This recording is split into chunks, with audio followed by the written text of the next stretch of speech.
cabo. La última clase habíamos visto, ¿no es cierto?, que todas las células, sean procariotes o eucariotes, comparten características que son bien similares porque justamente evolucionaron, ¿no es cierto?, de un último ancestro común universal que se llama LUCA, ya por las siglas en inglés, ¿ya? Y a partir de este último ancestro universal, para tener la diversidad de células que tenemos en la actualidad, ¿no es cierto?, hay varios hitos evolutivos que tuvieron que ir ocurriendo en distintos tiempos a lo largo de la escala evolutiva de la Tierra, que explican, ¿no es cierto?, el surgimiento de todos estos distintos organismos. Entonces, a partir de los primeros protobiontes, ¿no es cierto?, tenemos nosotros el desarrollo del autotrofismo, ¿ya? De bacterias precursoras que podían, ¿no es cierto?, sintetizar su propia materia orgánica para obtener energía y obtener alimento, ¿no es cierto? Y a partir de ellos ya el desarrollo propiamente de las vías metabólicas como la fotosíntesis tal como la conocemos actualmente, ¿no es cierto? Cuando se acabó el, la provisión de sulfuro de hidrógeno en el ambiente, ¿no es cierto? Hubo el desarrollo de la fotosíntesis ya en condiciones aeróbicas. Después de eso, ¿no es cierto?, uno de los primeros hitos que se tuvieron que cumplir a lo largo de la evolución de la vida es justamente el del desarrollo del núcleo, que es lo que marca la diferencia principal entre eucariotes y procariotes. Y a partir de esto, ¿no es cierto?, empieza el surgimiento de organismos multicelulares que ya se vieron, ¿no es cierto?, como desbordados por el tamaño y su éxito como predadores, y tuvieron que empezar a dividirse, ¿no es cierto?, a convertirse en seres con más células, como las primeras algas, ¿no es cierto?, que estaban presentes en el fondo de los océanos y la radiación de invertebrados en el Cámbrico, ¿no es cierto? El siguiente hito después de esto es justamente la colonización de la Tierra, primero por las plantas y después por los distintos grupos de animales, hasta que al final, ¿no es cierto?, ya casi, no al final, pero en tiempos recientes, ¿no es cierto?, surgen los humanos a partir de un ancestro primate común y nosotros somos, ¿no es cierto?, uno de los organismos más recientes que hay aquí en la Tierra. Entonces, justamente por compartir este ancestro común, este LUCA, ¿no es cierto?, tanto eucariotes como procariotes comparten tres cosas que son esenciales. Primero, la presencia de un lenguaje genético idéntico, ¿ya? Nuestro material genético y el material genético de los procariotes funciona exactamente de la misma manera, ¿no es cierto? Tenemos el ADN pasa, ¿no es cierto?, por el proceso de duplicación. También el ADN puede transcribirse, ¿no es cierto?, a ARN mensajero, y el ARN mensajero se traduce, ¿no es cierto?, a proteínas. Ese es el dogma central de la biología. También, tanto procariotes como eucariotes, con distintas variaciones, pero ligeras, compartimos, ¿no es cierto?, un conjunto común de vías metabólicas que nos permiten realizar distintas funciones dentro de nuestras células.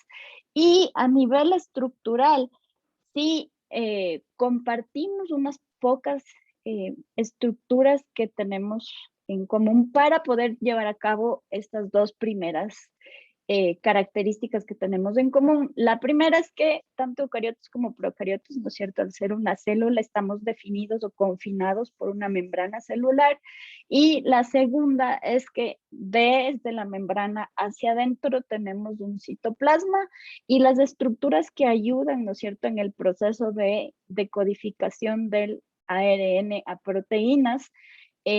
Los ribosomas existen tanto en eucariotes como en procariotes. Esas son como las características comunes heredadas a partir de este ancestro común, ¿ya? De ahí sí hay una gran variación, por ejemplo, en cuanto al tamaño. En cuanto al tamaño, las células de eucariotes o procariotes tienden a variar muchísimo, ¿ya? Entonces, por lo general, cuando hablamos de células, vamos a ver esto con ustedes en el laboratorio, en donde ustedes usen el microscopio para ya ver células en placas preparadas o a partir de preparaciones frescas que van a hacer ustedes mismos. Las células por lo general se miden en micrómetros o en nanómetros, es que son todavía mucho más pequeñitas, ¿ya? Algunas células, sin embargo, eucariotes pueden llegar a ser bastante, bastante grandes. Hay estas algas grandes como las acetabularias. Esto creo que ya vimos, por eso me quedé pensando, porque les hablé de Harry Potter, ¿no es cierto?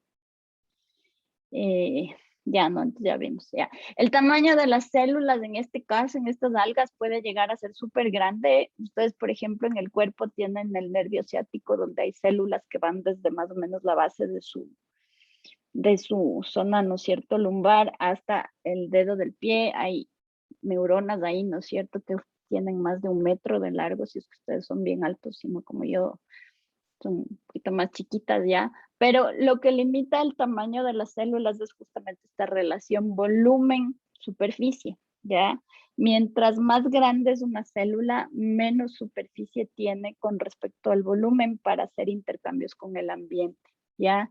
Y entonces se vuelve ineficiente para justamente poder captar nutrientes y eliminar desechos, ¿ya? Y entonces, por ejemplo, en el caso de las neuronas, eso constituye una distancia súper grande a través de la cual, por ejemplo, tienen que viajar los neurotransmisores, ¿ya?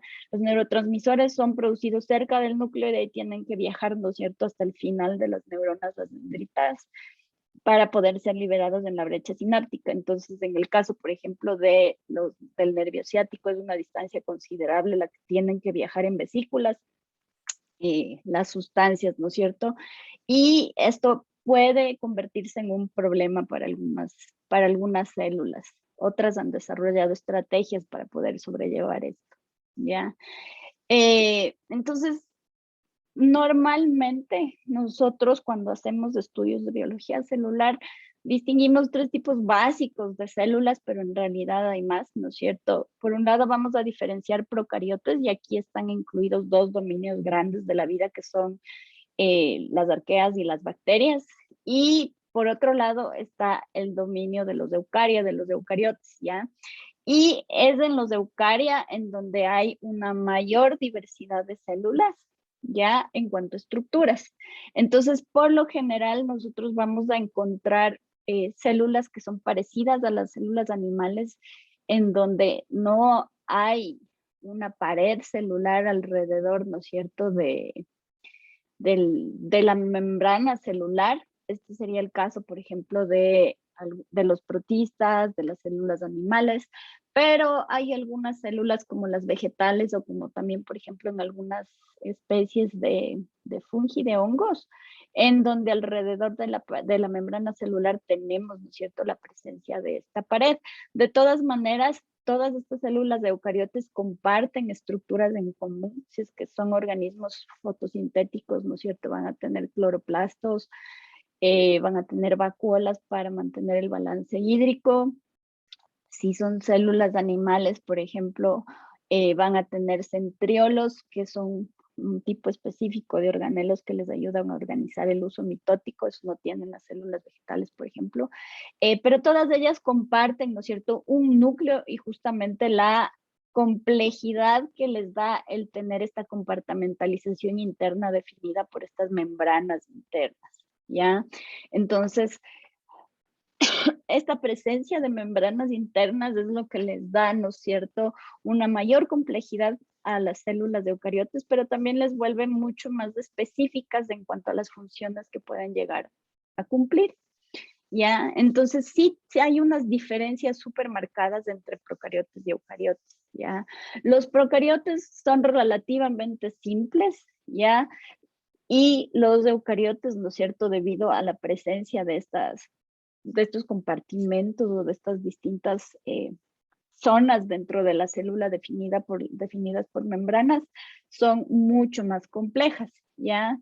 En cuanto al citoplasma, el citoplasma, como es todo lo que está de la membrana celular hacia adentro, en los eucariotes obviamente es más complejo, ya está compartimentalizado. En las células procariotes el citoplasma es mucho más sencillo, ¿ya? Los eucariotes, para poder dividirse a nivel celular, ¿no es cierto?, se apoyan completamente en el proceso de mitosis, que es parte del ciclo celular. Vamos a ver eso más en detalle más adelante, ¿ya? Entonces nosotros para los procariotes tenemos un ciclo celular donde hay una interfase, que es la etapa más larga de la vida del ciclo de la célula. En esa interfase la célula realiza todos sus procesos metabólicos y se prepara para la mitosis, y luego en el proceso de mitosis, ¿no es cierto?, el material genético se divide en dos células hijas y luego viene la citoquinesis, que es la división, ¿no es cierto?, en estas dos copias exactas. En los procariotes la división celular es un proceso mucho más sencillo. El material genético, que consiste en un solo cromosoma, simplemente se duplica, las células se estrangulan en dos y eso se llama fisión binaria, ¿ya? Mucho más simple, ¿ya? En cuanto a locomoción, los eucariotes pueden tener cilios y flagelos para poder moverse si es que las células requieren, ¿no es cierto?, de locomoción, como es el caso, por ejemplo, de las células espermáticas, pero en los procariotes, cuando estos son móviles, tienen flagelos. Estos flagelos pueden llegar a ser estructuras útiles, pero en realidad son mucho más simples. Ya vamos a ver que no tienen una composición o una estructura tan compleja como los flagelos de los eucariotes. Y en cuanto al material genético, ¿no es cierto? Ahí está la mayor diferencia. Los procariotes no tienen el material genético con, con contenido dentro de una membrana nuclear, pero sí está concentrado en una región que se conoce como nucleoide, ¿ya? También hay diferencias en cuanto a la cantidad del material genético, ¿ya? En los procariotes hay solamente un cromosoma, con excepción del virus de la bacteria que causa el cólera, que es Vibrio cholerae. Ese tiene dos cromosomas, mientras que la mayoría de eucariotes, ¿no es cierto?, tenemos un número súper variable de cromosomas. Nosotros tenemos, ¿quién se acuerda cuántos pares de cromosomas tenemos los humanos? Josué, ¿tú te acuerdas? 23. 23 pares, ¿no es cierto? Pero, por ejemplo, en el caso de algunas plantas se da un evento que se conoce como poliploidía, y es que por diferentes eventos de mitosis, las plantas cuentan no solamente con un juego doble de cromosomas, sino que a veces pueden tener hasta 8 pares o sea, 8 pares de cromosomas, y eso les ayuda a las plantas como estrategia para sobrevivir a algunos eventos propios del ambiente en donde se desarrollan, ¿ya? Eh, entonces la cantidad de material genético es mucho más grande. Si ustedes se acuerdan, cada cromosoma corresponde a una molécula de ADN. Entonces, en el caso de los procariotes solo hay una molécula, nosotros tenemos 46 moléculas de ADN, ¿no es cierto? ¿Ya? Y en cuanto a la forma, vamos a ver, los procariotes, eh, el cromosoma suele ser, como es uno, ¿no es cierto? El cromosoma tiende a tener una estructura diferente a la de los cromosomas de eucariotes, y no tiene una región que se conoce como telómeros, ¿ya? Los telómeros en los eucariotes sirven para que los cromosomas no se peguen uno junto al otro. Como los de cromosomas procariotes no tienen telómeros, el único cromosoma que tienen tiende a tener una forma circular, se hace como un loop, ¿ya? Eh, Eso en cuanto a la forma del material genético, ¿ya? Entonces vamos a empezar revisando la célula procariote. Yo les he puesto aquí esta diapositiva para enseñarles cómo es la estructura básica de una célula procariote. Les he puesto aquí un ejemplo de la bacteria que causa la difteria, vista, ¿no es cierto?, a través de una tomografía de contraste, ¿ya? Eh, una electrografía de contraste, perdón, ¿ya? Entonces, en esta misma imagen podemos identificar las estructuras que están presentes en este esquema. Entonces, tienen ustedes esta región mucho más coloreada, ¿no es cierto?, que corresponde a el nucleoide, que es la región en donde el único cromosoma, ¿no es cierto?, se va a como a condensar. También podemos ver unos puntitos así que están regados por todos lados. Esos son los ribosomas que ayudan justo al proceso de traducción del ARN mensajero a proteínas, ¿ya? Tenemos la primera capa, porque si ustedes ven, la célula procariota está compuesta hacia el exterior de distintas capas. La más interna es la membrana plasmática, la que está más pegada hacia el citoplasma, ¿no es cierto? Y después de la membrana plasmática, los procariotes tienen la pared celular, ¿ya? Esta pared celular, en el caso de los procariotes, es una estructura rígida. Vamos a ver cuál es la diferencia con la pared celular de los eucariotes cuando veamos pared celular, ¿ya? Pero posee la misma rigidez que, por ejemplo, la pared celular en una célula vegetal. Entonces, son un conjunto de fibras que le van a dar esa rigidez. Y después, por fuera de la pared celular, esta bacteria que está aquí no tiene, pero muchas de las células procariotes tienen lo que se conoce como glucocáliz o cápsula, ¿ya? Entonces, esta estructura, esta cápsula que está por fuera de la pared celular, es una capa que está constituida por distintos tipos de materiales, ¿ya? Se le conoce como glucocálix cuando está presente en una forma suave y gelatinosa, ¿ya? Pero esta pared tiene la capacidad de desecarse y endurecerse. Y eso es lo que hace que las bacterias, por ejemplo, puedan resistir como en un estado de latencia durante muchísimo tiempo. Ese es justamente el problema que estamos teniendo ahorita con el cambio climático y el derretimiento de los glaciares, por ejemplo, que a medida que los glaciares, las capas de estas, los casquetes de hielo que tienen muchas de las montañas se están derritiendo, en esas aguas que se están derritiendo están empezando a aparecer procariotes que no conocíamos, ¿ya?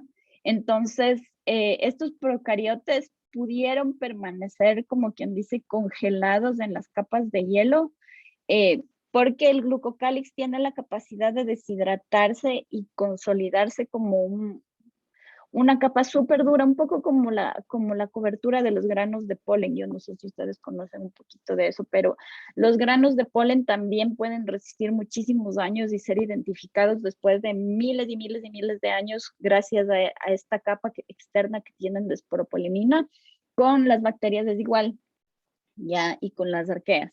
Entonces, esta capa se endura y hace que puedan resistir como en un estado de dormancia o de latencia y eventualmente puedan despertar varios años después. Entonces, un poco el problema del cambio climático en este caso es que al irse derritiendo los glaciares e irse liberando estas bacterias, la cápsula se rehidrata y la bacteria puede volver a cobrar funcionalidad y pueden surgir enfermedades nuevas porque nosotros no tenemos la capacidad de resistir, por ejemplo, a esas bacterias.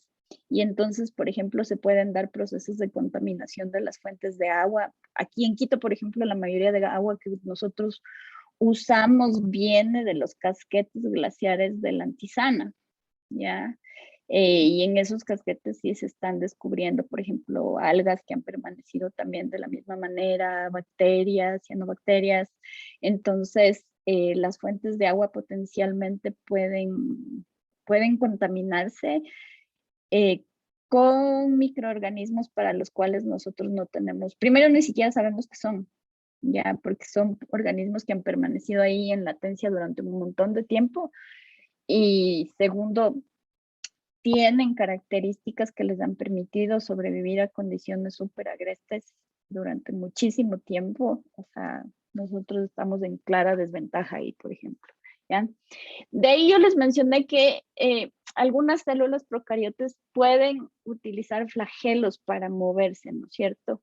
Entonces, en este caso, esta de aquí, la bacteria de la difteria no tiene flagelo, pero en este modelo vemos que sí, y puede llegar a tener más de uno, sino que son estructuras que están ancladas a la membrana celular, ¿ya?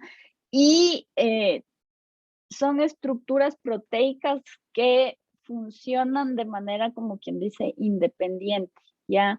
Si ustedes se acuerdan, hay algo que no existe en las células procariotas, es el citoesqueleto, entonces el mecanismo de motilidad que tienen estos flagelos está asociado a las proteínas mediante las cuales se anclan en la membrana, simplemente, ¿ya?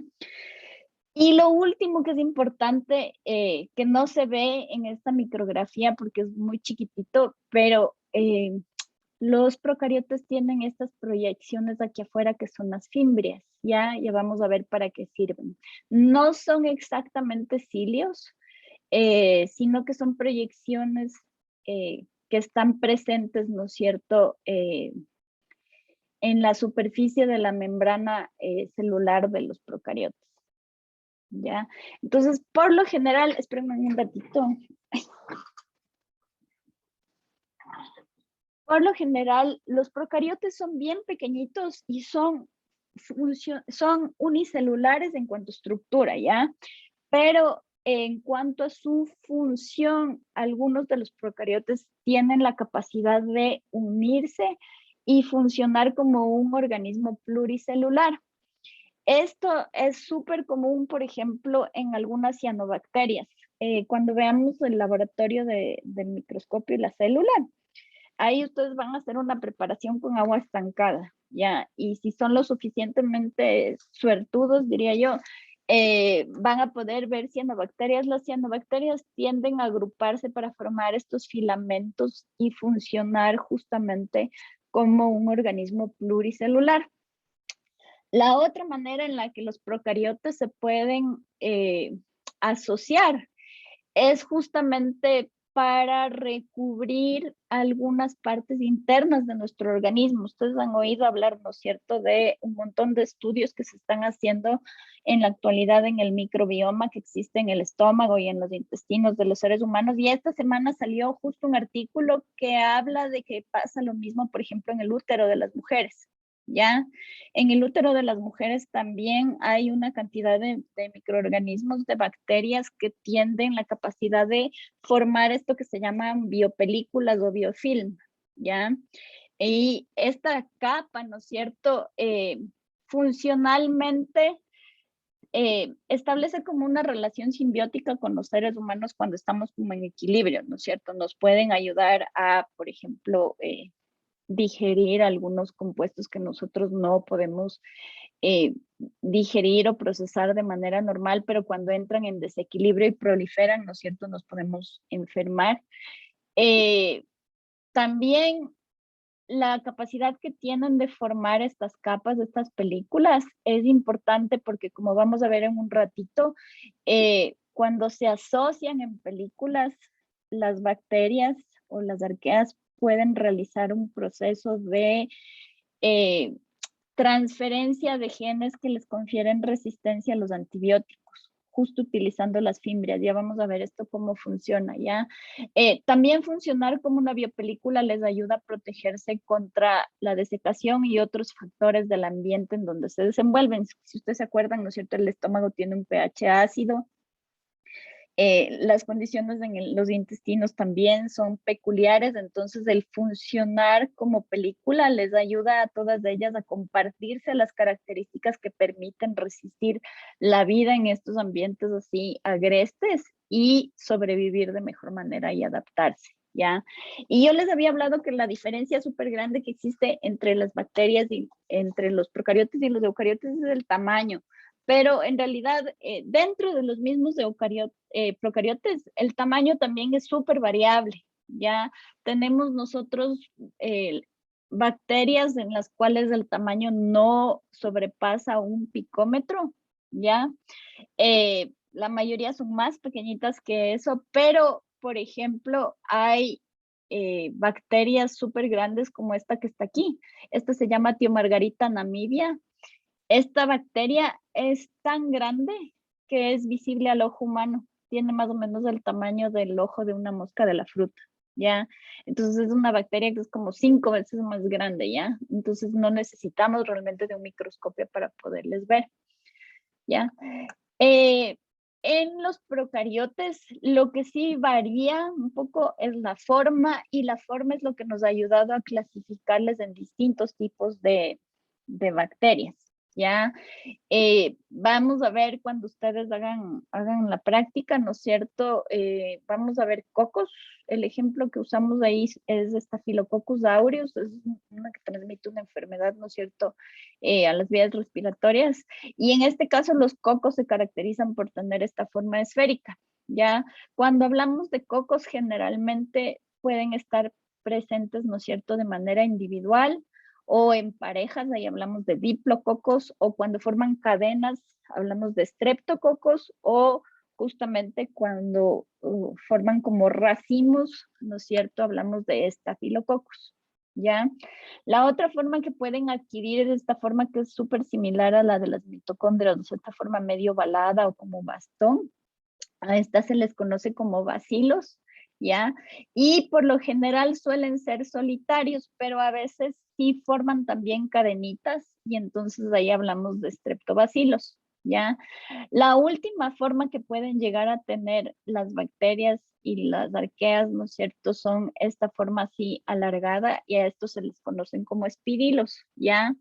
Estos pueden ser simplemente bastoncitos que parecen como unas comas chiquitas, o pueden tener esta forma, ¿no es cierto?, así medio espiralada, que son las espiroquetas, que justamente son como un cable de teléfono, como un sacacorchos, ¿ya? Y entonces, solo para regresar a lo que vimos en la primera unidad cuando hablamos de la teoría de los endosimbiontes. Robert, ¿te acuerdas qué decía la teoría de los endosimbiontes? De que, bueno, una célula grande como que se atrapaba a la célula más pequeña, pero no como la digería, solamente la mantenía ahí y se beneficiaba mutuamente. Ya, o sea, eso es justamente relacionado al comportamiento predatorio, ¿ya? Entonces hubo bacterias predadoras, ¿no es cierto?, que se alimentaron de bacterias más chiquitas.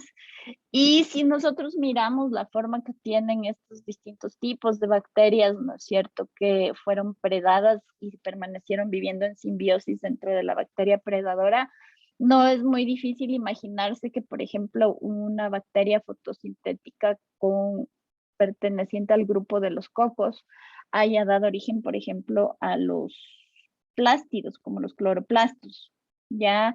O que un bacilo haya podido dar origen a las mitocondrias, o que un espirilo, por ejemplo, haya podido dar origen a los centriolos. La evidencia de todo esto es que justamente estos distintos organelos en los eucariotes tienen material genético incluido adentro, y el material genético en este caso es un solo cromosoma circular, igual que tendrían, ¿no es cierto?, estas bacterias. ¿Ya? Entonces, yo les he dejado aquí un esquemita general en donde ustedes pueden hacer clic en cada uno de estos, de estas estructuras, y que ustedes puedan revisar todo lo que les he mencionado hasta ahorita, ¿no es cierto? Acerca de cada una de estos componentes de la célula procariote, ¿ya? Entonces, solo quería mencionarles unas pocas cosas adicionales, y es que a pesar de que las células de eucariotes no tienen, ¿no es cierto?, propiamente dicho, una compartimentalización interna definida por membranas, eh, sí tienen organización celular, y eso es importante porque esa, si ustedes se acuerdan, era una de las 8 características de los seres vivos, ¿no es cierto? Entonces, ¿cómo se lleva a cabo la organización celular en un procariote que no tiene compartimentos internos? Pues ahí lo que sucede es que la membrana plasmática entra a jugar un papel importante, y a veces la membrana plasmática puede, como en esta fotografía, replegarse sobre sí misma hacia el interior, ¿ya? Y al replegarse, por ejemplo, va definiendo regiones en donde, por ejemplo, las bacterias pueden almacenar productos metabólicos o almacenar desechos hasta que estos puedan ser intercambiados con el ambiente, ¿ya? Entonces, estos pliegues de la membrana ayudan a cumplir esa función. Otra cosa, por ejemplo, es que en los procariotes que son fotosintéticos, La membrana celular viene a cumplir las mismas funciones que cumplen las membranas de los tilacoides de los cloroplastos en una célula vegetal, ¿ya? La célula vegetal puede hacer fotosíntesis porque tiene los cloroplastos y dentro de los cloroplastos están, ¿no es cierto?, unos grupos pequeños de membranas apiladas como discos que se conocen como las membranas de los tilacoides, ¿ya? Y en esas membranas están acumulados los pigmentos que sirven como antenas para captar las distintas ondas de luz, ¿ya? Entonces, en las células procariotas fotosintéticas no hay cloroplastos, pero ahí entonces lo que existe es un engrosamiento de la membrana plasmática y entonces los pigmentos fotosintéticos, que son proteínas en realidad, son conjuntos de proteínas, eh, se acumulan en la membrana para que ésta pueda llevar a cabo la fotosíntesis, ¿ya? Y entonces ahí la proporción del citoplasma con respecto a la membrana es más bien pequeñita.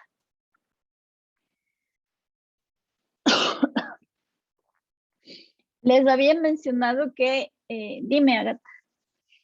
¿Cómo puedes repetir la última parte de los cloroplastos? ¿Desde dónde? Desde O sea, que se... ya, tú tienes algunos organismos procariotas que pueden hacer fotosíntesis, ¿ya?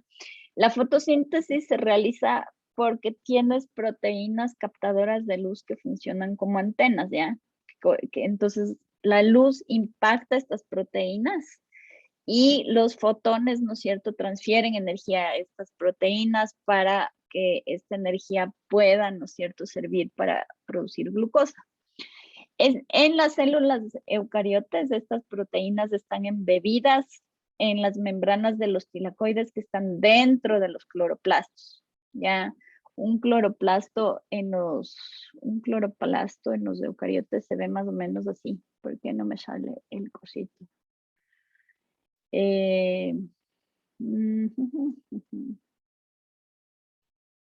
No me sale el cosito para rayar. Bueno, no importa.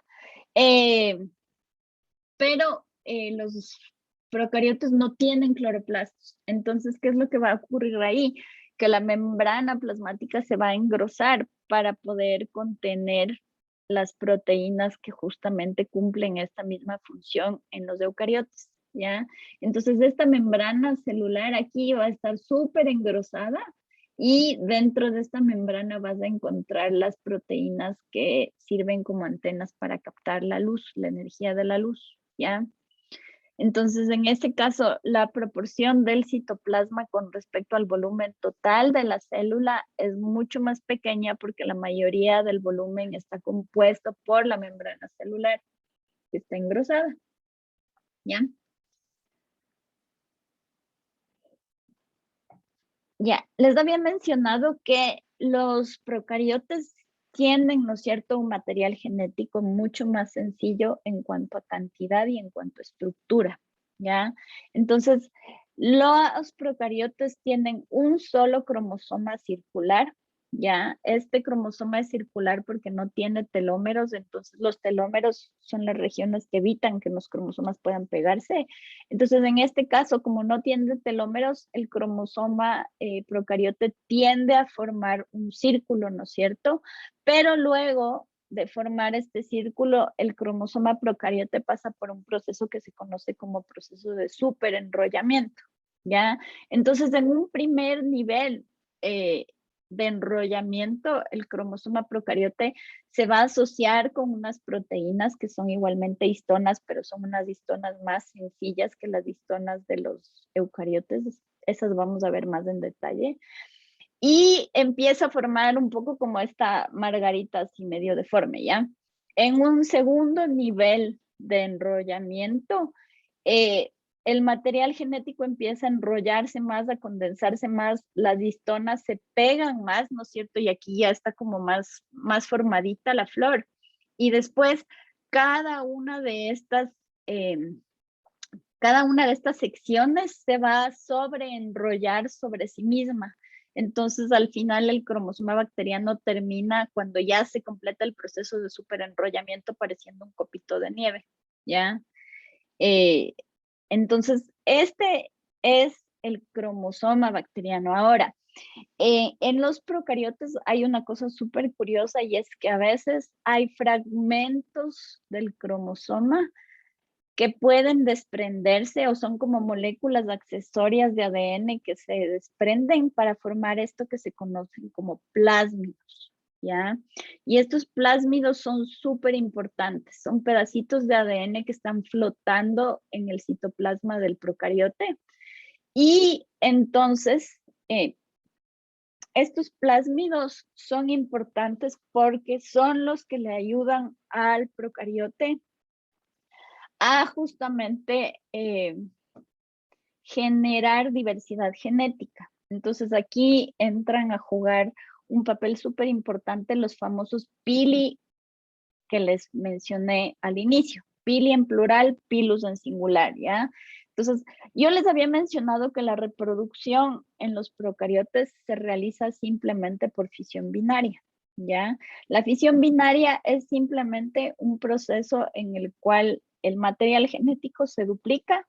A partir de un cromosoma obtenemos dos y luego la célula procariote, ¿no es cierto? Es como que se estrangula cada una de las partes termina teniendo un cromosoma y luego estas se separan y eso es todo. Ya es un tipo de reproducción asexual.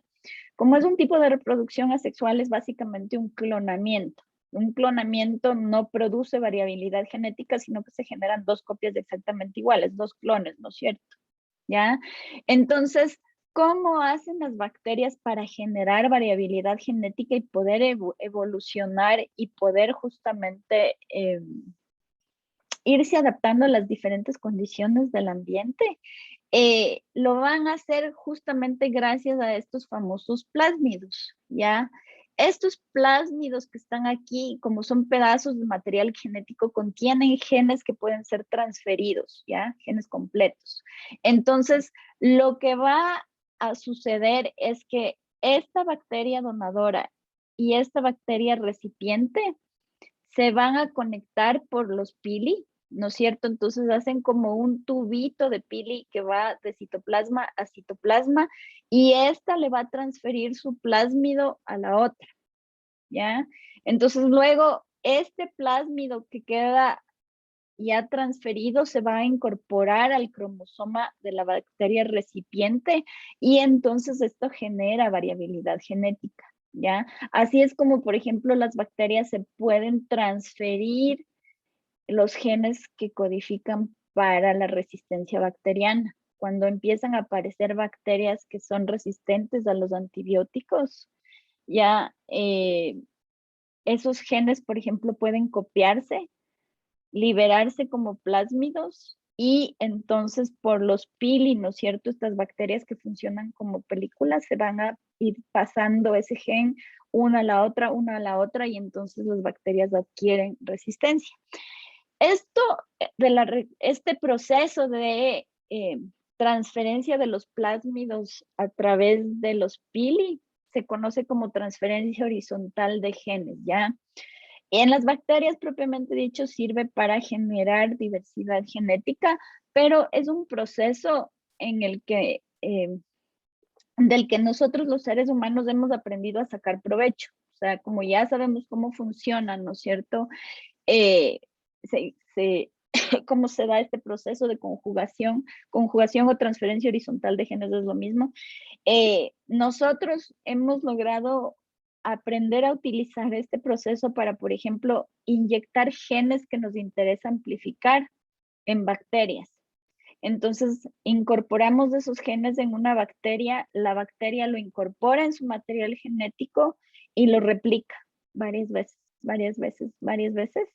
Y eso nos ayuda, por ejemplo, a nosotros a desarrollar distintos tipos de medicamentos, a entender cómo funcionan algunos genes, cómo se expresan. Ya es más fácil estudiar un procariote que un eucariote. Entonces, en ese sentido, este proceso nos ha ayudado a nosotros a justamente estudiar, ¿no es cierto?, todos estos fenómenos. Entonces, ahorita les voy a poner así. Déjenme ver de qué tenía que hablarles después. Ya,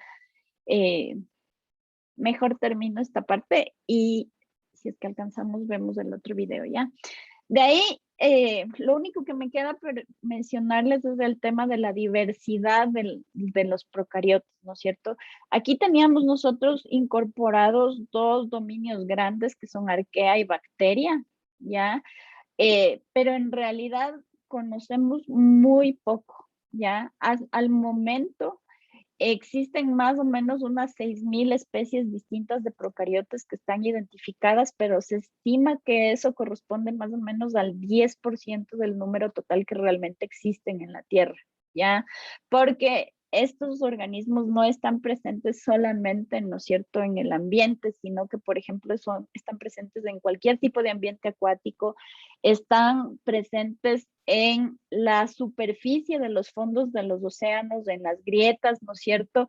En el suelo están presentes en la capa superficial, pero también están presentes en las capas mucho más profundas. Y, por ejemplo, la cantidad de procariotas que existen en algunos tipos de suelo, como los suelos de páramo, los suelos de bosques tropicales, todavía es desconocido. O sea, aquí ni siquiera hemos empezado a cuantificar de manera ni siquiera precaria el número de procariotas que existen ahí. Ya, ventajosamente en la actualidad hay un montón de técnicas modernas que se están desarrollando en cuanto al secuenciamiento del ADN.